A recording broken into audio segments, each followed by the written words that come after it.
Welcome, everyone. Thank you so much for joining me this evening. This is, of course, our weekly Tuesday Treasure program where we go through some of the lesser seen objects in the museum's collection.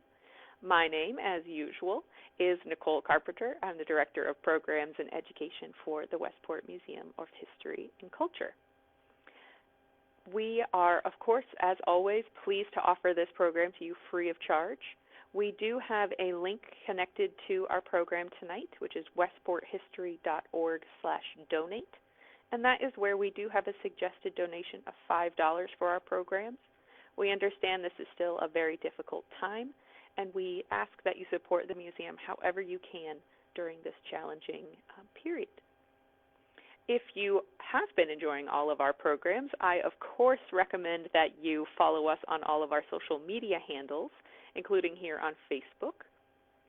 By liking and following our pages, you'll be notified of future events when we go live, and also of events that you can buy tickets for in the future.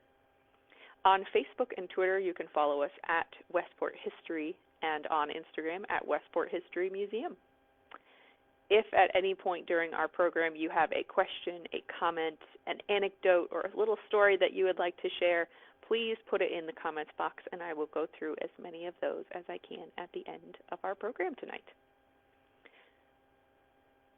We are taking a little break, I hope, from the election coverage tonight, just to take a look about campaign pins from the past.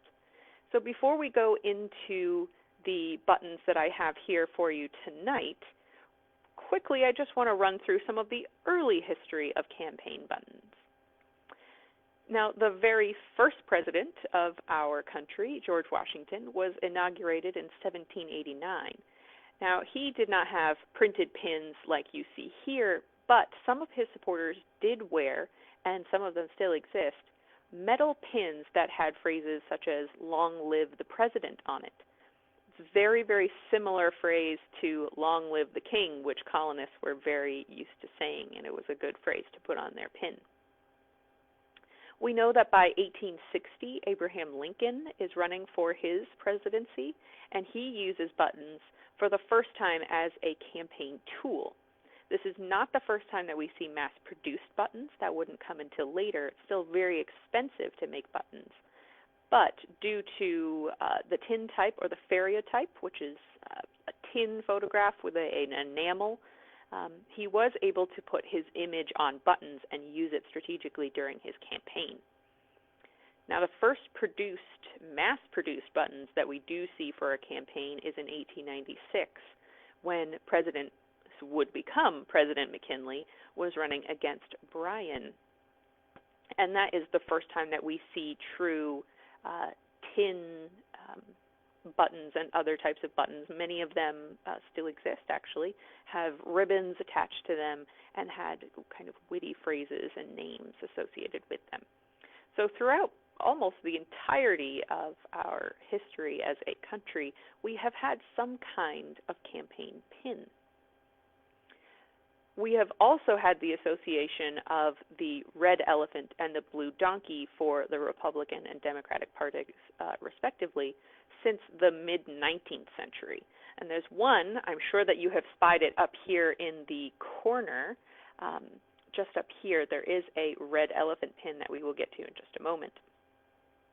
These images came to us from Thomas Nast, who was a cartoonist for Harper's Weekly. The first time that he actually uses the donkey is in 1870 when he's criticizing a Democrat. The first time that we actually see the donkey is just before Nast in 1828 when it's used to criticize Andrew Jackson. And it's because of Nast later in the 19th century that we still today associate those two animals with those political parties. Now, we are going to get to the pins that I have pulled for us tonight. All of these pins are from a single donation to the museum. They were donated in 2010 by Mr. and Mrs. Gagliano. They not only donated these pins, but some others that hopefully maybe in the future we can take a look at. Now, the first grouping that we are going to look at tonight is just here in the top corner. Now, these two pins are associated with President Kennedy. The first is a pin that says Kennedy and Johnson, and the other has Kennedy, his actual face, and his name. Now, both of these pins, we believe, are from 1959 during his presidential election, during his campaign to be elected in 1960. For each of the groupings of pins, I am going to focus on an individual or two, and of course, in this grouping, I am going to focus on President Kennedy. Now, JFK, or John Frederick Kennedy, was born in 1917 in Brookline, Massachusetts. In 1947, he serves the U.S. House of Representatives until 1953, when he is elected as a U.S. Senator. He serves in the Senate until 1960. In 1959, he begins his campaign to become the 35th president, and he is inaugurated in 1960 along with his running mate, Lyndon B. Johnson. Unfortunately, we know that his term was cut short. He died at the age of 46 after being shot by Lee Harvey Oswald. We know that the next president was Lyndon B. Johnson after he rose from the vice presidency and then went on to serve his own term as president. After Lyndon B. Johnson, Nixon became our 37th president, and that's the next grouping of buttons that I'd like to show you. So just over here on this corner, there are three buttons associated with President Nixon. One of them is the red elephant that I mentioned before. There is also another button that reads Nixon Lodge, and there's a third that we'll get to in just a moment. Now, Richard Nixon was born in 1913 in Yorba Linda, California, and he also served in the U.S. House of Representatives at the same time as Kennedy. He serves from 1947 to 1950, a slightly shorter term.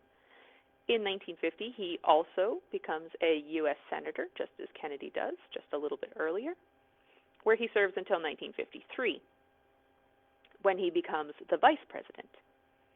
Now, by 1960, we know, of course, that JFK runs for the presidency against Nixon.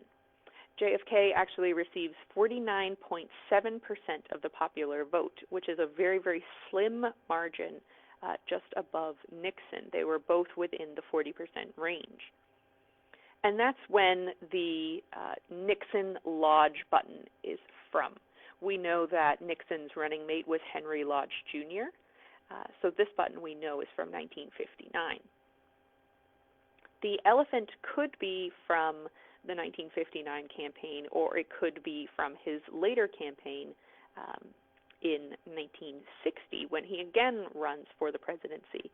We know that this time he is successful, and he is inaugurated as the 37th president in 1968. He receives just slightly less than he did in 1960, with 43.4% of the popular vote.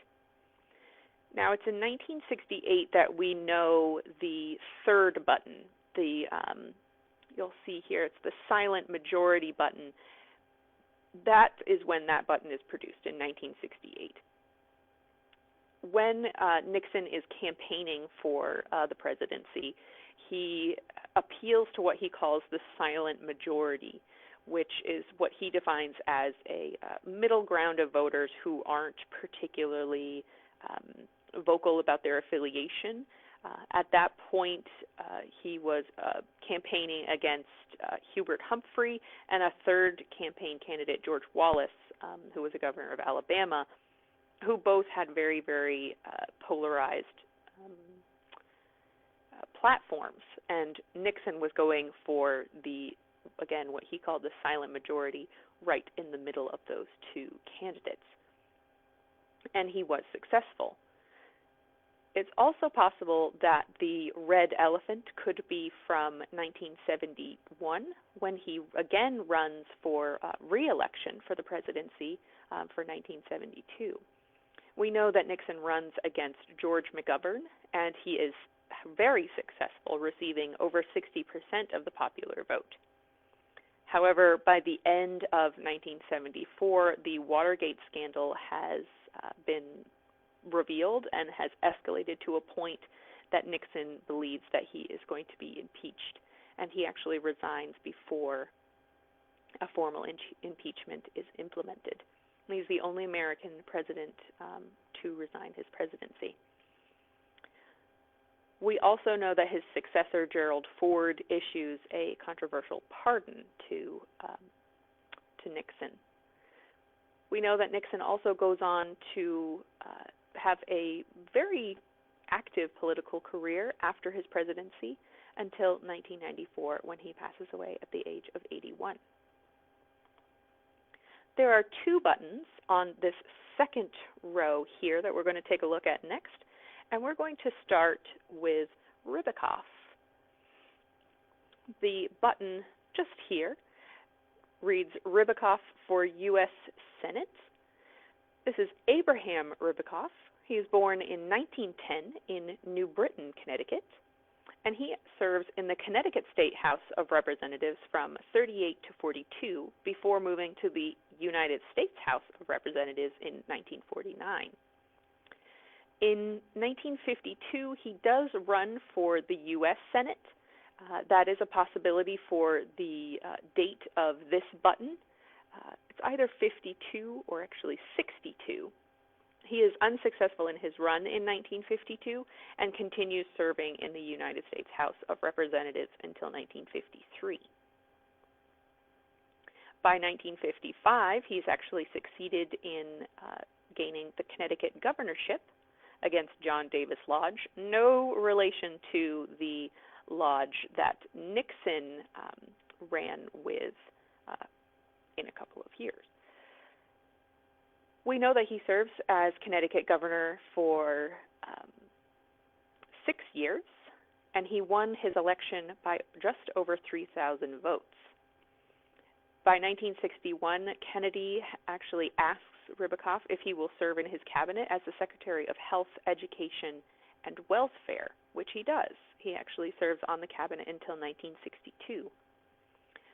Until 1963, when he is successful in gaining his seat in the U.S. Senate. He serves in the Senate until 1981, but he announces in 1979 that he has an intention to retire at the end of his term. Then President Jimmy Carter released a statement saying that Ribicoff had complied a distinguished career of public service that can serve as a model of decency, compassion, and ability. Ribicoff also goes on to have an active political career and community career until 1998, when he passes away at the age of 87.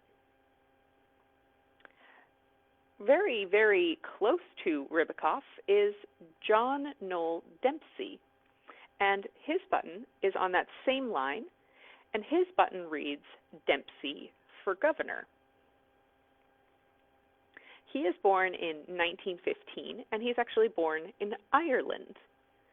By 1925, the family has moved to Putnam, Connecticut, and at the age of 21 in 1936, he is elected to the Putnam City Council.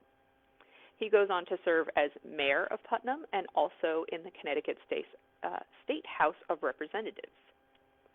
He serves as the 94th Lieutenant Governor of Connecticut during Ribicoff's last term as governor, so he serves from 59 to 61.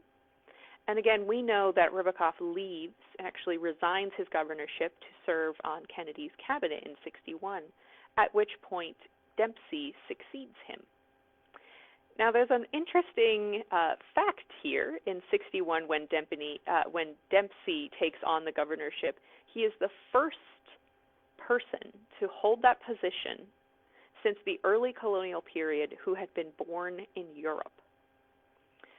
it's a strange little factoid. He goes on to serve again for 10 years as Connecticut's governor until 1971. And much like the rest of the people on this list, all of these men have served after their official capacities have ended before his death in 1989 at age 74. The last three buttons that we're going to take a look at down here on the bottom are all local buttons. Now, all three of them are actually related. And we're going to go through their history. I'll try to be as clear as I can because often these candidates are either serving with or against each other, and sometimes both. So the first player in these three buttons that I would like to introduce you to is Albert T. Scully. Now, he begins his career as a history teacher here in Westport at the Bedford Junior High School, where he serves from 34 to 42, before taking on the first selectman office from 1942 to 46. The second player in these three campaign buttons that I'd like to introduce you to is Emerson Parker. Now, in 1946, he becomes the first selectman.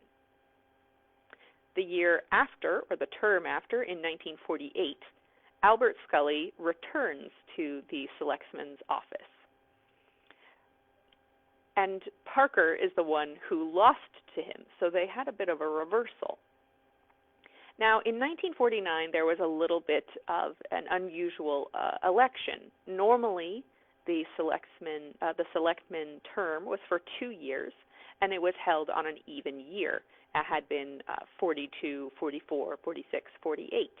But in 1949, they held their elections a year early to have it on an odd year schedule. Instead of 48, it would continue to be 49, 51, 53. In this election, Scully again ran, but he lost to W. Clark Crossman, the Republican candidate. A few years later, in 1955, Parker again runs, but he runs with Crossman for the selectman office, and he receives the second selectman seat. Now, the third person in our kind of local story of selectmanship is Herbert E. Baldwin. Now, Herbert E. Baldwin comes into the picture in 1957, and you can see his button here. This is the red button that says Baldwin for First Selectman. Now, in 1957, Baldwin and Scully, Albert Scully, run for the first selectman seat. We know that Scully loses, but only by a count of 41 votes out of over 9,000. It was extremely, extremely close. We know in the term after, Scully again runs, and that's when we see the middle button here, this green button, which says Scully and Shook. And that's from 1959. We know that those two men ran together that year. They actually ran a joint a joint campaign, but they were not both from Westport. Scully, of course, had served in the town schools and had served as first selectman, lived in Westport. But Euclid Shook actually ran for first selectman in Weston. And they sought a partnership as they felt the towns weren't communicating well enough between each other. So they both ran for their respective first selectman seats and were actually endorsed by the Taxpayer Party, making a third party in the system. Unfortunately, they did lose again to Baldwin. We do know that Scully, in his case, did receive the third selectman seat, and he served as third selectman from 1960 to 1963. Now we go back to Parker. That's when we see his button here, the blue button that says Vote Parker Novak. This is from the 1961 election. Again, Baldwin runs along with Parker and Novak, and they are actually from the same party. They are all Republican candidates, but approved by different bodies.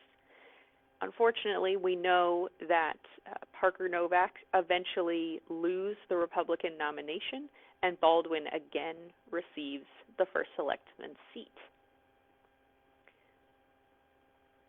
The last election that we will cover this evening is in 1963, when two of our candidates, who we've already discussed, Parker and Scully, run together. They are backed by both the Independent Party and the Taxpayer Party. And they both come back as previous first selectmen to try and challenge Herbert Baldwin, who was now running for his fourth consecutive term. Unfortunately, we know that Parker and Scully were unsuccessful, and Baldwin actually went on to receive 5 consecutive terms, serving as first selectman from 1957 to 1967. We do know that Parker served as his third selectman in 1963. I hope that those last 3 buttons were understandable. I know they're a little complicated, but it is an interesting story of these local elections, especially as a first selectman, where the two that are successful from their party are first and second, and then the losing party, actually their first candidate becomes the third selectman. Another small little factoid for you all, that is how the presidency and vice presidency used to work up until Jefferson's administration. Thomas Jefferson is elected president, and his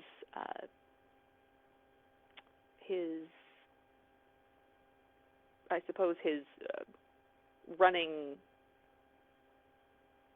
not his running mate, but the man who is running against him is Aaron Burr. Jefferson wins the presidency, and Aaron Burr, even though he's from a separate party, becomes his vice president. After that presidency, that is no longer the case. But it is a little piece of history that's very interesting to our viewers. If anyone has seen Hamilton, you will, of course, know this history. At this point, I am happy to take any questions that may have come up. I don't think we have any just yet.